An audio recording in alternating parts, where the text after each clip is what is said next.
At the surface, hunting depends on visibility, speed, and constant feedback from the environment, because predators can see movement, judge distance, and react almost instantly to success or failure. But none of those advantages survive once the light begins to fade and the ocean starts to close in.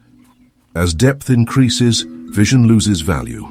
Landmarks disappear, and movement becomes rare until the environment turns into a vast, cold volume of water where nothing guarantees that another living organism is anywhere nearby, which means a predator can remain active for hours or even days without encountering a single opportunity to feed.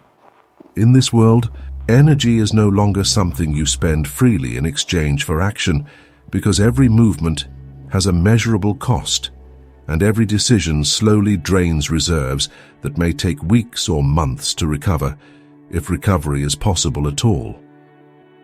This is why the deep ocean forces a reversal of logic. Since the danger is not missing a strike, but making one at the wrong time, and the greatest risk is not failing to capture prey, but wasting energy searching for it in an environment that offers no promises. A predator that hunts the way surface animals do quickly reaches a limit where its metabolism outpaces the environment's ability to reward effort, turning activity itself into a threat rather than an advantage. And yet, predators exist here, not small opportunistic feeders alone, but large animals that live long lives, survive extended periods of scarcity, and continue functioning in total darkness, where encounters are unpredictable and infrequent.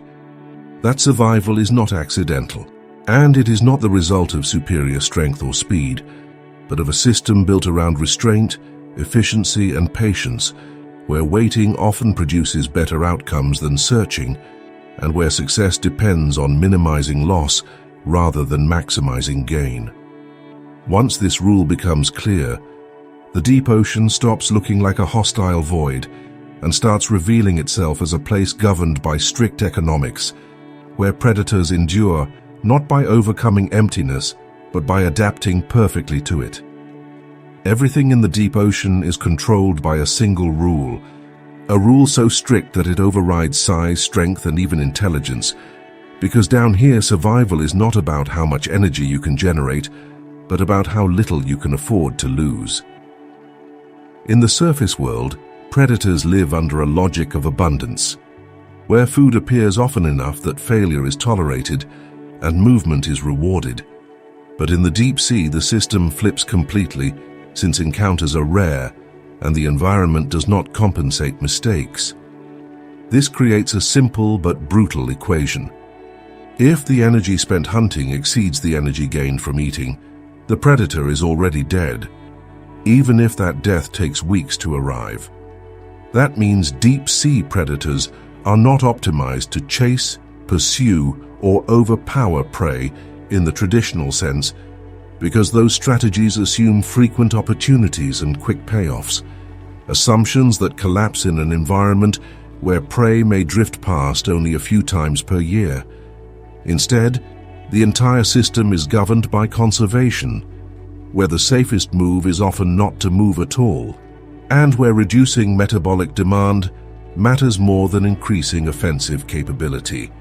This is why many deep-sea predators grow slowly, move slowly, and react slowly, because speed is not an advantage when the cost of acceleration is higher than the probability of success. The rule is simple to state but difficult to accept. In the deep ocean, hunting is not about activity. It is about efficiency over time. Down here, survival depends on noticing small patterns before they disappear. And if this kind of logic-driven ocean story keeps you watching, be part of our community by subscribing to this channel. Two questions naturally follow from this rule, and they shape everything that comes next. Because if predators cannot afford to search actively, how do they ever encounter prey at all? And if encounters are unpredictable, how do they avoid starving between meals that may be separated by months? Those answers reveal why deep-sea predators look, behave, and function so differently from anything at the surface, and why what appears passive is often the most aggressive strategy available. The first major revelation of the deep ocean is that predators do not survive by finding prey, but by positioning themselves so that prey eventually finds them, because active searching in an empty environment almost always costs more energy than it returns. In a space where encounters are rare and unpredictable, movement becomes a liability, since every meter traveled burns fuel without increasing the odds of success in a meaningful way, which forces predators to abandon the idea of hunting as a continuous action. Instead, they adopt a strategy that looks passive from the outside, but is brutally optimized, where the predator becomes part of the environment itself, reducing movement, lowering metabolic demand, and waiting in places where the probability of encounter is slightly higher than zero. This is why many deep-sea predators rely on drifting, hovering, or anchoring themselves in the water column, allowing currents to do the work that mussels would normally perform, because water movement is free energy and mussel movement is not. Some use faint bioluminescent signals not to actively attract prey in large numbers, but to exploit curiosity or confusion in organisms already passing nearby, which turns a random encounter into a controlled opportunity without the cost of pursuit. Others position themselves beneath zones where organic debris slowly falls from above, because even in scarcity there are weak patterns, and exploiting those patterns is safer than searching blindly through darkness.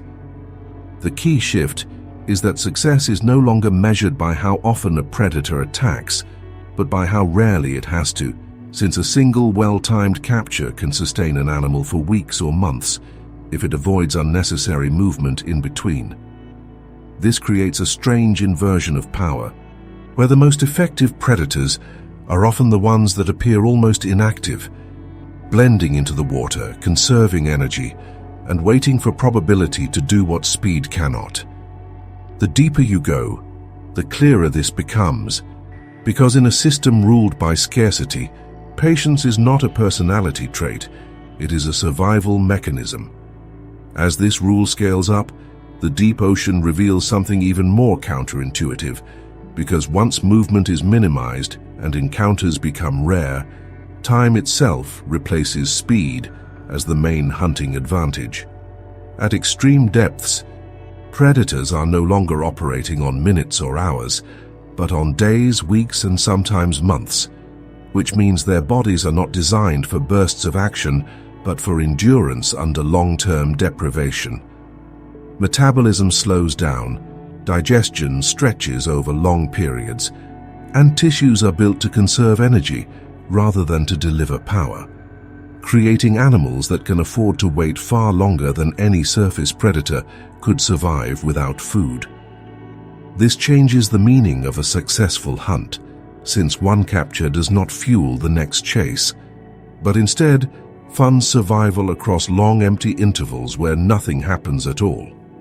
In some cases, predators rely on events rather than prey, because large carcasses sinking from above create sudden concentrations of energy that temporarily collapse scarcity, drawing in animals that may not eat again for months once the opportunity passes. In others, vertical migration of smaller organisms creates predictable but brief windows, where food density increases slightly, allowing predators to time minimal movement around those moments, instead of roaming endlessly through darkness. What matters is not how often food appears, but whether the predator's internal clock is slow enough to survive until it does. At this scale, aggression becomes inefficient, and specialization shifts toward tolerance, because the environment rewards those that can endure absence rather than dominate presence. This is why many deep-sea predators appear oversized, sluggish or strangely proportioned, since their anatomy is shaped not by frequent success, but by the need to avoid failure over long spans of time.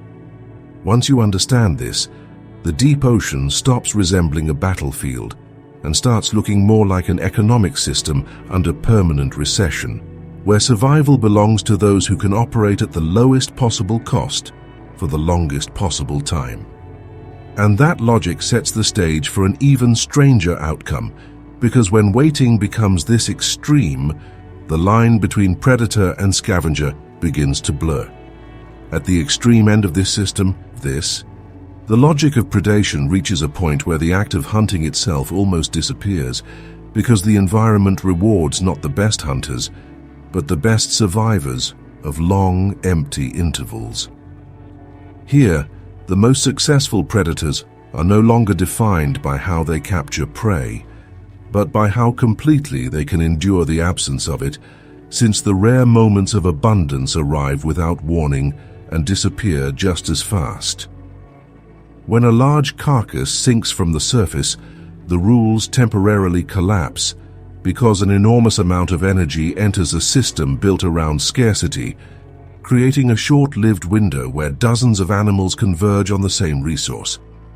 In those moments, speed and aggression briefly matter again, but only because the real competition happened long before, in the ability to stay alive long enough to be present when the opportunity finally arrived.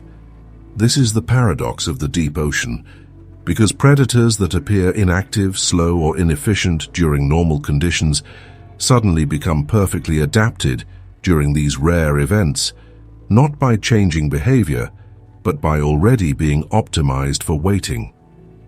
The distinction between predator and scavenger begins to lose meaning, since both are relying on the same strategy, which is not to seek food actively, but to remain viable until energy re-enters the system on its own terms.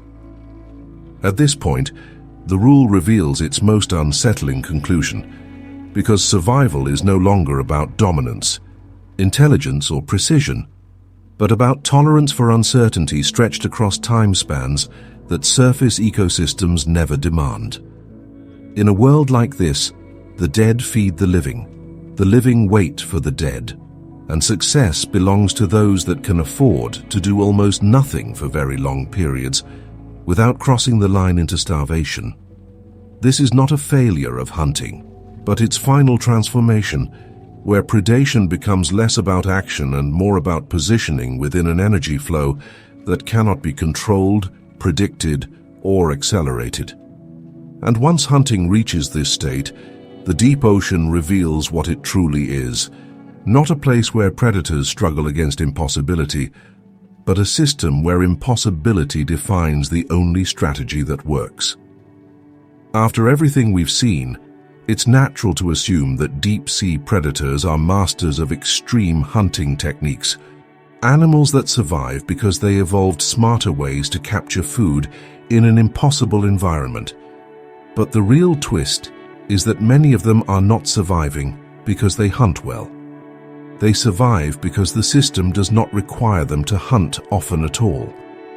From a biological perspective, these animals are closer to long-term energy storage systems than active predators because their bodies are designed to function with minimal input, slow processing, and almost no margin for error, which means food is not something they rely on regularly, but something that resets the clock when it finally arrives. In other words, hunting is not the core behavior keeping them alive, endurance is. This completely reframes what a predator is in the deep ocean, because instead of being an agent that controls the flow of energy, it becomes a node that waits for energy to pass through, briefly activating when conditions align, and then returning to near dormancy once the system goes quiet again. The scientific irony is that if you remove the rare feeding events entirely, these predators do not immediately collapse, because their survival strategy was never built around frequency, but around delay. They are not adapted to abundance that disappears, they are adapted to emptiness that occasionally breaks. Which means the deep ocean is not full of animals constantly fighting hunger, but of organisms balanced precisely on the edge of it, calibrated to last just long enough for the next pulse of energy to arrive. In a place where hunting should be impossible, predators do not solve the problem by hunting better. They solve it by making hunting almost irrelevant. The deep ocean runs on patience, timing, and attention to what most people never notice. And if you stayed until the end, thank you for spending that time here. If you want to keep exploring how life survives under rules this extreme, subscribing is the simplest way to stay connected to the next episode.